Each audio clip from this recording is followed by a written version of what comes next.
ವೇದಿಕೆ ಮೇಲಿರ್ತಕ್ಕಂಥ ಈ ಸಮಾರಂಭದ ಸಾನ್ನಿಧ್ಯ ವಹಿಸಿರ್ತಕ್ಕಂಥ ಎಲ್ಲ ಪೂಜ್ಯರುಗಳಿಗೆ ನಮಸ್ಕರಿಸಿ, ಶಾಸಕರು ಆದಂಥ ಬಸವನಗೌಡ ಯತ್ನಾಳ್ ಅವರ, ಇತರ ಎಲ್ಲ ಆತ್ಮೀಯ ಸಹೋದ್ಯೋಗಿ ಮಿತ್ರರ, ಶಾಸಕ ಮಿತ್ರರ, ಮಾಜಿ ಶಾಸಕರುಗಳೇ ಮತ್ತು ವಿಧಾನ ಪರಿಷತ್ತಿನ ಎಲ್ಲ ಮಾನ್ಯ ಸದಸ್ಯರುಗಳೇ, ಇತರ ಎಲ್ಲ ಗೌರವಾನ್ವಿತ ಅತಿಥಿಗಳೇ, ಇಲ್ಲಿ ಇಷ್ಟೊಂದು ದೊಡ್ಡ ಸಂಖ್ಯೆಯಲ್ಲಿ ಸೇರಿರ್ತಕ್ಕಂಥ ಆತ್ಮೀಯ ಬಂಧುಗಳೇ, ತಾಯಂದಿರೇ, ಮಾಧ್ಯಮದ ಸ್ನೇಹಿತರೆ, ಸಮಯದ ಅಭಾವ ಇರೋದ್ರಿಂದ ನಾನು ಹೆಚ್ಚು ಮಾತನಾಡಲಿಕ್ಕೆ ಹೋಗಲ್ಲ. ಯಾಕಂತಂದರೆ 4:40 ನಿಮಿಷದ ಒಳಗಡೆ ನಾವು ಈ ಜಾಗವನ್ನು ಖಾಲಿ ಮಾಡಲೇಬೇಕು. ಇಲ್ಲೇ ಹೋದರೆ ಹೆಲಿಕಾಪ್ಟ್ರು ಹೋಗಲ್ಲ. ಅದಕ್ಕೋಸ್ಕರ ಹೆಚ್ಚು ಮಾತಾಡಲಿಕ್ಕೆ ಹೋಗಲ್ಲ. ಇವತ್ತು ವಿಜಯಪುರದಲ್ಲಿ ಸುಮಾರು 800ಕ್ಕೂ ಹೆಚ್ಚು ಕೋಟಿ ರೂಪಾಯಿಗಳ ಅಭಿವೃದ್ಧಿ ಕಾರ್ಯಕ್ರಮಗಳಿಗೆ ಚಾಲನೆಯನ್ನು ಕೊಟ್ಟಿದ್ದೇವೆ.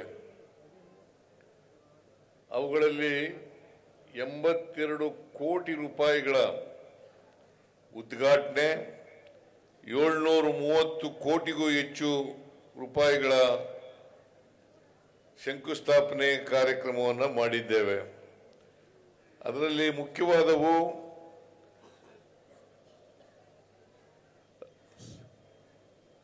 ರಾಣಿ ಚೆನ್ನಮ್ಮ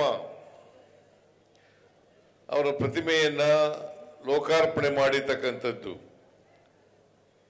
ಶ್ರೀ ರಾಮಲಿಂಗಾರೆಡ್ಡಿಯವರು ಈಗಾಗಲೇ ಒಪ್ಪಿಗೆ ಕೊಟ್ಟು ಅದಕ್ಕೆ ನಾಮಕರಣ ಕೂಡ ಮಾಡಿದ್ದೀವಿ. ಬಸ್ ಸ್ಟ್ಯಾಂಡಿಗೆ ಏನಂತ ನಾಮಕರಣ ಮಾಡಿದ್ದೀವಿ ಅಂತಂದ್ರೆ ಕಿತ್ತೂರು ರಾಣಿ ಚೆನ್ನಮ್ಮ ಬಸ್ ಸ್ಟ್ಯಾಂಡ್ ಅಂತೇಳಿ ನಾಮಕರಣವನ್ನು ಮಾಡಿದ್ದೇವೆ. ಈಗಾಗಲೇ ಕಿತ್ತೂರು ರಾಣಿ ಚೆನ್ನಮ್ಮನವ್ರ ಬಗ್ಗೆ ಮಾತನಾಡಿದ್ದಾರೆ. ನಾನು ಹೆಚ್ಚು ಮಾತನಾಡ್ಲಿಕ್ಕೆ ಹೋಗಲ್ಲ. ಕಿತ್ತೂರು ರಾಣಿ ಚೆನ್ನಮ್ಮನವರು ಸಿಪಾಯಿ ದಂಗೆ 1857ರಲ್ಲಿ ನಡೀತು. ಇದು 1924ರಲ್ಲಿ ಬ್ರಿಟಿಷ್ನವ್ರ ವಿರುದ್ಧ ಹೋರಾಟ ಮಾಡಿದ್ರು. ಅಂದ್ರೆ 33 ವರ್ಷಗಳ ಮುಂಚಿತವಾಗಿಯೇ ಬ್ರಿಟಿಷ್ನವರ ವಿರುದ್ಧ ಹೋರಾಟ ಮಾಡಿದಂಥ ಕೀರ್ತಿ ಕಿತ್ತೂರು ರಾಣಿ ಚೆನ್ನಮ್ಮನವರಿಗೆ ಸಲ್ತದೆ ಅಂತಕ್ಕಂಥ ಮಾತುಗಳನ್ನು ಹೇಳಲಿಕ್ಕೆ ಬಯಸ್ತಾ ಇದ್ದೇನೆ.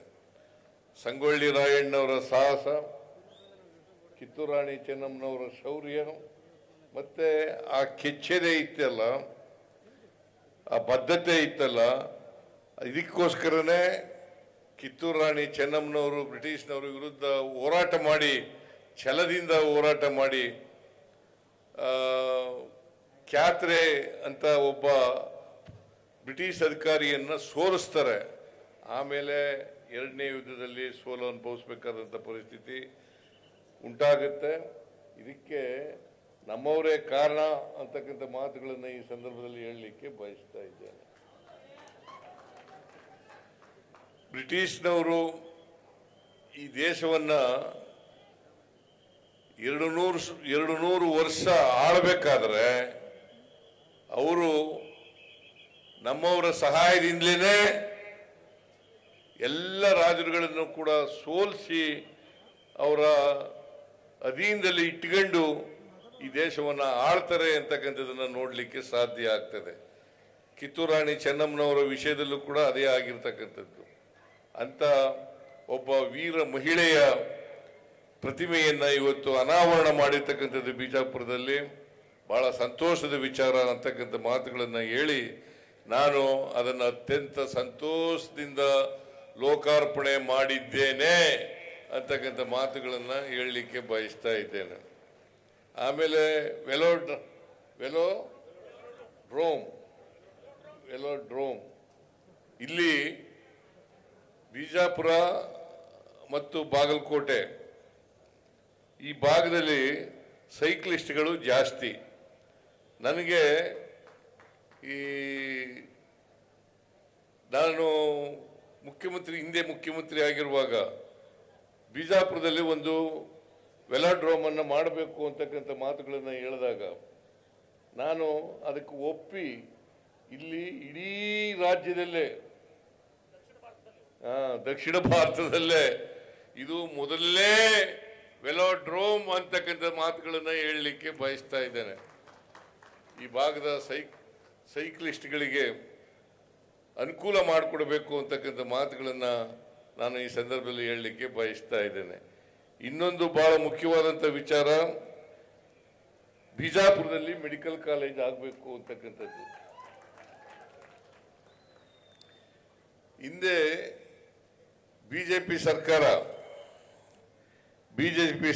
PPP ಮಾದರಿನಲ್ಲಿ ಮಾಡಬೇಕು ಅಂತ ಹೇಳಿ ಮಾಡಿತ್ತು. ಆದರೆ ನೀವು ಹೋರಾಟ ಎಲ್ಲ ಮಾಡಿದ್ದೀರಿ. ನನಗೆ MB ಪಾಟೀಲ್ರು ಮತ್ತು ಶಿವಾನಂದ ಪಾಟೀಲ್ರು ಇಬ್ಬರು ಕೂಡ ಮನವಿ ಮಾಡಿದರು, ಇದನ್ನು ಗೌರ್ಮೆಂಟ್ ಕಾಲೇಜ್ ಆಗಿ ಮಾಡಬೇಕು ಅಂತಕ್ಕಂಥ ಮಾತುಗಳನ್ನು ಹೇಳಿದರು. ನಾನು ಮುಂದಿನ ದಿನಗಳಲ್ಲಿ ಗೌರ್ಮೆಂಟ್ ಇಂದಲೇ ಮೆಡಿಕಲ್ ಕಾಲೇಜನ್ನು ಮಾಡ್ತೇವೆ, ನೀವ್ಯಾರು ಕೂಡ ಅದಕ್ಕೋಸ್ಕರ ಹೋರಾಟ ಮಾಡಬೇಕಾದಂಥ ಅಗತ್ಯ ಇಲ್ಲ ಅಂತಕ್ಕಂಥ ಮಾತುಗಳನ್ನು ಹೇಳಲಿಕ್ಕೆ ಬಯಸ್ತಾ ಇದ್ದೇನೆ. ನಮ್ಮ ಸರ್ಕಾರ, ನಾನು ಮುಖ್ಯಮಂತ್ರಿ ಆಗಿದ್ದಾಗ ಎಲ್ಲ ಜಿಲ್ಲೆಗಳಲ್ಲೂ ಕೂಡ ಒಂದೊಂದು ಮೆಡಿಕಲ್ ಕಾಲೇಜ್ಗಳನ್ನು ಮಾಡಬೇಕು ಅಂತಕ್ಕಂಥದ್ದು ನಮ್ಮ ಇಚ್ಛೆ.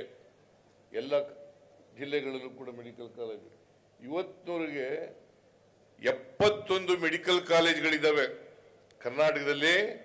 71 ಮೆಡಿಕಲ್ ಕಾಲೇಜುಗಳಿದ್ದಾವೆ. ಅದರಲ್ಲಿ 22 ಮೆಡಿಕಲ್ ಕಾಲೇಜುಗಳು ಸರ್ಕಾರಿ ಕಾಲೇಜುಗಳು.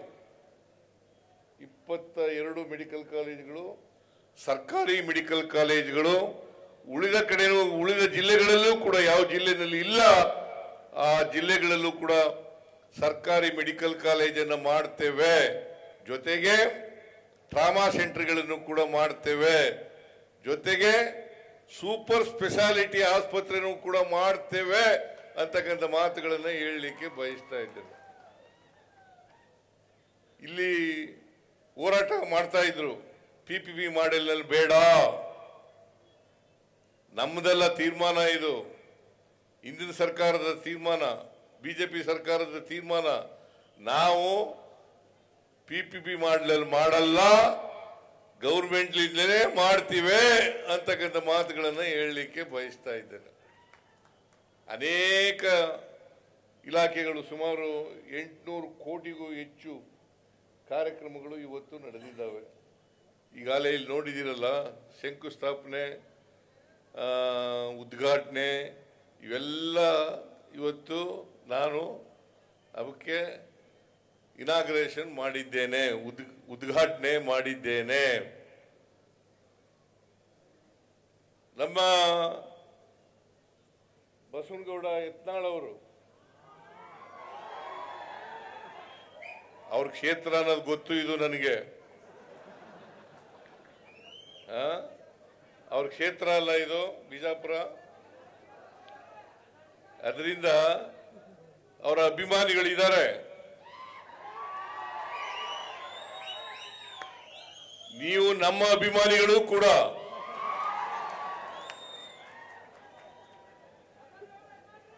ನಿಮ್ಮ ಎಲ್ಲರ ಆಶೀರ್ವಾದದಿಂದಲೇ 136 ಸ್ಥಾನಗಳನ್ನ ಕಳೆದ ಚುನಾವಣೆಯಲ್ಲಿ ಗೆದ್ದದ್ದು.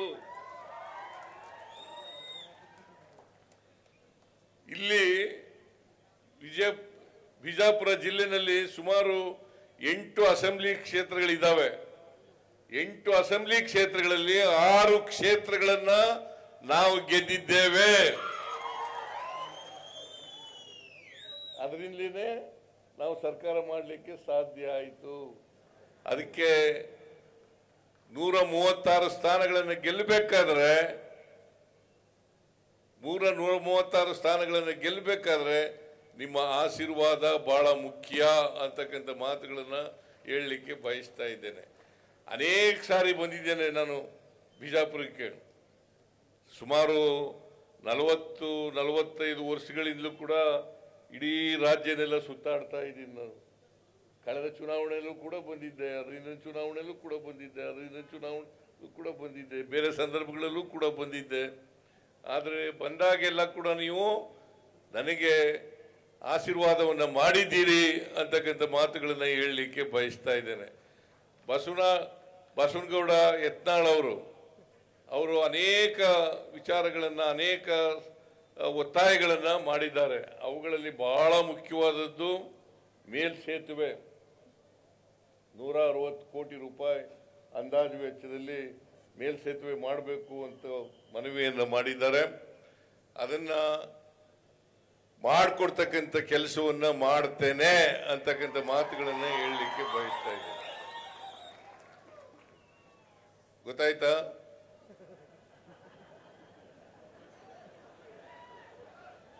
ಮೇಲ್ಸೇತುವೆ ಅದು ಎಲ್ಲಿಂದ ಎಲ್ಲಿಗೆ 3 ಕಿಲೋಮೀಟರ್ ಉದ್ದದ ಮೇಲ್ಸೇತುವೆ ಮಾಡಬೇಕು ಅಂತ ಹೇಳಿದ್ದಾರೆ.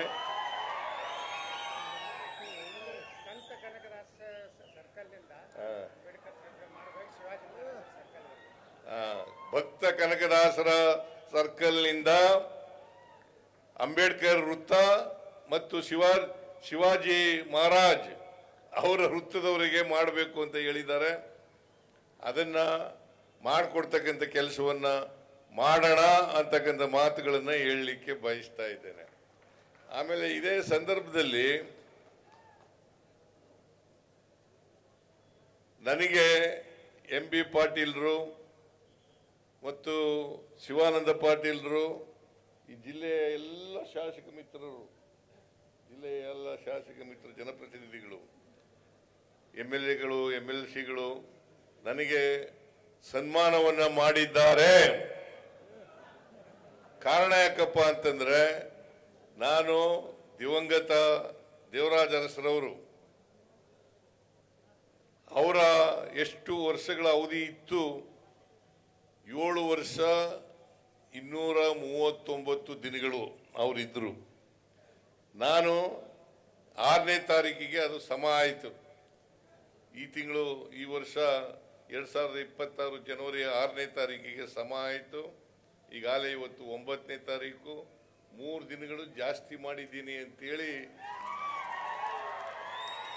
ನಿಮ್ಮೆಲ್ಲರ ಆಶೀರ್ವಾದ, ಕಾಂಗ್ರೆಸ್ ಹೈಕಮಾಂಡ್ನ ಆಶೀರ್ವಾದ, ಸೋನಿಯಾ ಗಾಂಧಿಯವರು, ರಾಹುಲ್ ಗಾಂಧಿಯವರು, ಮಲ್ಲಿಕಾರ್ಜುನ ಖರ್ಗೆಯವರು, ಇವರೆಲ್ಲರ ಆಶೀರ್ವಾದದಿಂದ ಇವತ್ತು ನಾನು 2 ಬಾರಿ ಮುಖ್ಯಮಂತ್ರಿ ಆಗಲಿಕ್ಕೆ ಸಾಧ್ಯ ಆಯಿತು. ಅಷ್ಟೇ ಅಲ್ಲ, ಕರ್ನಾಟಕದಲ್ಲಿ ಹೆಚ್ಚು ದಿನಗಳ ಕಾಲ ಮುಖ್ಯಮಂತ್ರಿ ಆಗಿರ್ತಕ್ಕಂಥದ್ದು, ದೀರ್ಘಾವಧಿ ಕಾಲ ಮುಖ್ಯಮಂತ್ರಿ ಆಗಿರ್ತಕ್ಕಂಥ ಅವಕಾಶನೂ ಕೂಡ ಸಿಕ್ಕಿದೆ. ಅದಕ್ಕೋಸ್ಕರ ಈ ರಾಜ್ಯದ ಜನತೆಗೆ ಧನ್ಯವಾದಗಳನ್ನು ಹೇಳಲಿಕ್ಕೆ ಬಯಸ್ತಾ ಇದ್ದೇನೆ. ಇದಕ್ಕೋಸ್ಕರ ಈ ಜಿಲ್ಲೆಯ ಎಲ್ಲ MB ಪಾಟೀಲ್ ಆದಿಯಾಗಿ, ಶಿವಾನಂದ ಪಾಟೀಲ್ ಆದಿಯಾಗಿ, MLAಗಳಾದಿಯಾಗಿ ಎಲ್ಲರೂ ಸೇರಿ ನನ್ನನ್ನು ಗೌರವಿಸಿದ್ದಾರೆ. ಅದಕ್ಕೋಸ್ಕರ ನಾನು ಅವರೆಲ್ಲರಿಗೂ ಕೂಡ ಕೃತಜ್ಞತೆಗಳನ್ನು ಸಲ್ಲಿಸಲಿಕ್ಕೆ ಬಯಸ್ತಾ ಇದ್ದೇನೆ ಅಂತಕ್ಕಂಥ ಮಾತುಗಳನ್ನು ಹೇಳಲಿಕ್ಕೆ ಬಯಸ್ತಾ ಇದ್ದೇನೆ. ನಾನು ಸಮಯ ಆಗಿದೆ, ಅದರಿಂದ ಹೆಚ್ಚು ಮಾತಾಡಲಿಕ್ಕೆ ಹೋಗಲ್ಲ. ಬಹಳ ಮಾತಾಡಬೇಕಾಗಿತ್ತು, ನಮ್ಮದೇ ತಪ್ಪು, ಲೇಟಾಗಿ ಬಂದದ್ರಿಂದ, ನಾವು ಜಲ್ದಿ ಹೋಗ್ಬೇಕಾಗಿರೋದ್ರಿಂದ. ಇದು ನಿಮ್ಮ ತಪ್ಪಲ್ಲ, ನಮ್ಮ ತಪ್ಪು. ಅದಕ್ಕೋಸ್ಕರ ಕ್ಷಮಿಸಬೇಕು ಅಂತಕ್ಕಂಥ ಮಾತುಗಳನ್ನು ಹೇಳಿ ನನಗೆ ಹೆಚ್ಚು ಮಾತಾಡಲಿಕ್ಕೆ ಆಗದೇನೆ ನನ್ನ ಭಾಷಣವನ್ನು ಮುಗಿಸ್ತೇನೆ. ನಿಮ್ಮೆಲ್ಲರಿಗೂ ನಮಸ್ಕಾರ. ಜೈ ಹಿಂದ್, ಜೈ ಕರ್ನಾಟಕ, ಜೈ ಸಂವಿಧಾನ.